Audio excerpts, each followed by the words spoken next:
విజయమ్మ గారి మనుషులు అయితే సింధూర వాళ్ళ ఇంటికి వస్తారు. వచ్చి చంటి దగ్గరికి వచ్చి అయితే అడుగుతూ ఉంటారు. సింధూర అయితే అలా చూస్తూ ఉంటుంది. వెంటనే చంటి దగ్గర ఉన్న టవల్ని తీసుకొని చంటి చేతిలోనైతే కట్టేస్తారు. కట్టేసి వాళ్ళ ఇంటి నుంచి అయితే చంటిని లాక్కెళ్తూ ఉంటారు విజయమ్మ గారి మనుషులు. సింధూర అయితే చాలా బాధపడుతూ ఆపండి అని చెప్పి ఆగుతూ ఉంటుంది. కానీ వాళ్ళు మాత్రం బైక్ పైన కూర్చొని చంటిని లాక్కెళ్తూ ఉంటారు. చెంచలమ్మ అయితే ఇంటికి వస్తుంది. చెంచలమ్మని చూసి సింధూర చెంచలమ్మ దగ్గరికి వెళ్ళి అత్తమ్మ అని చెప్పి పిలుస్తుంది. వెంటనే చెంచలమ్మ అయితే వెనకకి తిరిగి చూసి ఏంటి, ఏమైంది, ఏం జరిగింది చెప్పు అని అడుగుతూ ఉంటుంది. వెంటనే సింధూర అయితే విజయమ్మ గారి మనుషులు వచ్చి ఆయన్ని తీసుకెళ్లారు అని చెప్పి అంటూ ఉంటుంది. వెంటనే కేశవ అయితే చాలా షాక్ అవుతూ ఉంటాడు సింధూర మాటలు విని. చెంచలమ్మ కూడా ఒక్కసారిగా షాక్ అవుతూ ఉంటుంది చంటిని తీసుకువెళ్లారు అని చెప్పగానే.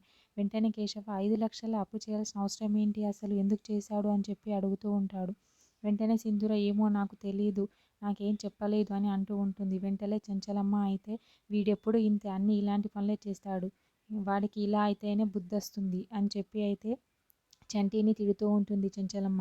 వెంటనే సింధూరాకి కోపం వచ్చి అయితే అత్తమ్మ ఆపండి ఇక అని చెప్పి అంటూ ఉంటుంది. చెంచలమ్మ అయితే అలా కోపంగా చూస్తూ ఉంటుంది. కేశవ కూడా సింధూరాని అలా చూస్తూ ఉంటాడు. లేని వాళ్ళంటే ఎప్పుడు లోకువే, అసలు మీకు అప్పు తీర్చమని అడిగానా, ఎందుకు అలా అంటున్నారు అని చెప్పి అయితే కోప్పడి అక్కడి నుంచి వెళ్ళిపోతూ ఉంటుంది సింధూర. చంటిని అయితే విజయమ్మ గారి మనుషులు అక్కడికి తీసుకెళ్ళి చంటిని అయితే కట్టేస్తారు అక్కడ.